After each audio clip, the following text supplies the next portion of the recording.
All right, guys. So last year when we were here, we did all kinds of interviews with fishermen and all this stuff. And our most liked video was dealing with like a kayak type thing, you know, a walkboard or whatever. And I've been watching YouTube videos on this where I've seen people put some pretty good size horsepower on it. And I don't know if they're supposed to.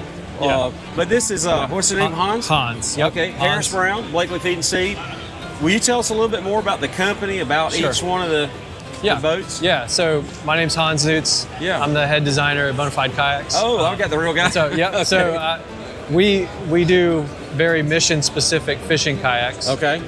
We call them kayaks. Sometimes we also call them boats because I was to say that as you can see, it's almost bordering on a John boat. It is with better floatability or whatever you call that, buoyancy. Buoyancy. There we go. Yeah. Yes, it's floatability. It has the capacity like a John boat. Okay. And so, like the XTR 130 is what you're looking at. Yeah. And that is a boat that holds about 700 pounds capacity total capacity. That includes the boat. That's right. So yeah, you can absolutely put a pretty big motor on it.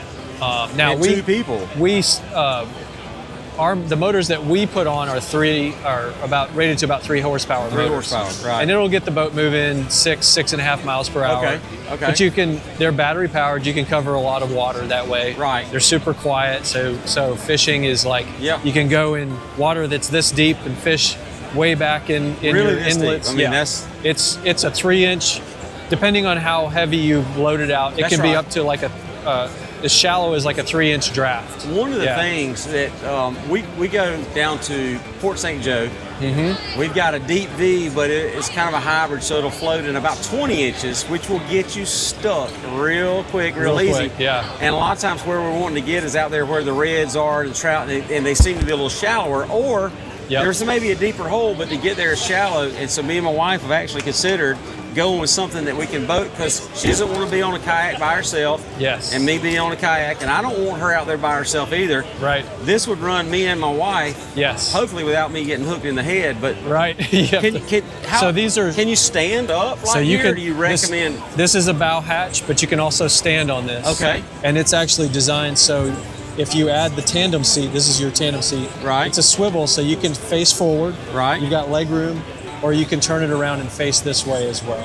Okay. And so you have storage underneath as well, so you can totally fish this like a John boat, like a tandem. Yeah. Well, I would want my wife looking at me, so I'm watching. You can see where she's going. Yeah. Exactly. Yeah. I don't want to get hit. Same thing. I find that like I'll go fishing with my kids, and I'll have one up here and have him cast in one direction, and then this is solid, man. It's solid. I mean, it is so solid. Yeah. Absolutely. And so, there's a lot of walkable floor space here as well, and it self-drains. These boats self-drain. I was going to say, that's a lot of self-drainage right there. Yeah. And so, tons of holes in the boat. When you get out in a bay, that's perfect too, because you don't know what might happen. You may take a wave here or there if things get rough. So this is a boat that doesn't sink just because it takes water over it. Is it completely sealed? It's sealed. That's right. These drain through the outside of the boat. So the hatch up front is to the inside, so you can store stuff to the inside. Yeah. But this is all self-draining. Even the storage that's up underneath here, that self-drains as well. We have them. Oh, I see what you mean. You can run a plug some plugs, up under there. Right, I got you. Yep. And so you can run extra electronics, a battery up front if you want. Yeah. So you can store batteries also under the seat, behind the seat, or up in the bow. Yeah, so we got behind the seat here. Yep, battery and this is more than a trolling motor. This is to get you where you want to go. I mean, this is not really so much for This is a 3 horsepower tiller style motor. Mm-hmm. So this is when you run tandem. A lot of people like this because you just reach behind you. That's right. It's really convenient on and off the water. So there are a bunch of different ways you can set this thing up for motors too. So you can run a bow-mounted typical trolling motor. Yeah. You can run stern-mounted. This is the new Garmin system over here. Does it go any faster or anything like that? So this one runs a pretty good range of, I think it's probably up to about 5 miles per hour. Right. But this is completely wireless, foot controlled, completely hands-free steering. Wow. And it all links to the Garmin graph system. Okay. There's about 4 different ways you can steer your boat with the Garmin system. I see people taking these offshore, like, not way out. Not way out, but yeah. But yeah, absolutely. it's crazy. And then different models? Like, is that what you got so here? so these are 2 XCRs, one set up solo, Okay. one set up tandem. Right. And then we just have them. The great thing about this boat is that it's just very flexible about Right. how you want to use it. So you can have side rod storage over here. Yeah. You can see we have a bridge back here where you have rod storage And behind accessories are the name of the game once you Accessories, have it. yes. It's almost like back in the day when people were buying Harley Davidson. They wanted to buy it fairly basic so they could make it their own, and That's right. I think we see that in this kind of boat kayak world or whatever. And then what models are these? And now these are native. We make native and Bonafide Native, are made in the okay. same factory. Same factory. We're in Fletcher, North Carolina, and this is the native Titan 12.5. And it's a pedal drive. So this is a pedal drive that you can also motorize. Okay. And we have a brand new boat over here, which is the Hammer.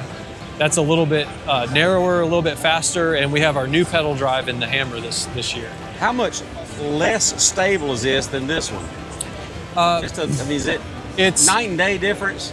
both boats are extremely stable. Okay. This one is designed to be in a little bit more open water, a little bit more chopped. Okay. It actually feels less stable, but it's designed for being Float able up to or- float up and over waves. and things Versus like- the yeah. wave coming inside That's right. with you. Yeah. I see what you So mean. this is very, very stable, very, very stable, and this is very stable.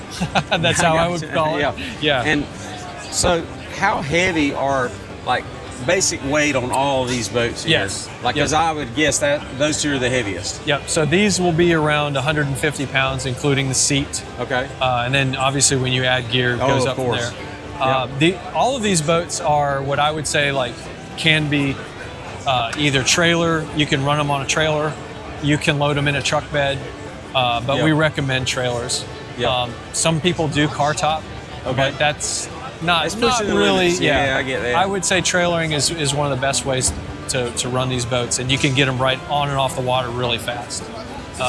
It's funny. We're seeing people using their motors now to just drive them up on the trailer sometimes. So, Wow. yeah, That's not bad. very similar to Yeah. boats that are John boats and things like that. So That's awesome. Well, thanks for the interview. I really appreciate that. thank you. You will not probably see this at Blake with Heat and See, but you might see me and my wife on one of these out in the bay, shooting some videos about lures or something like that. That's a Absolutely. wrap.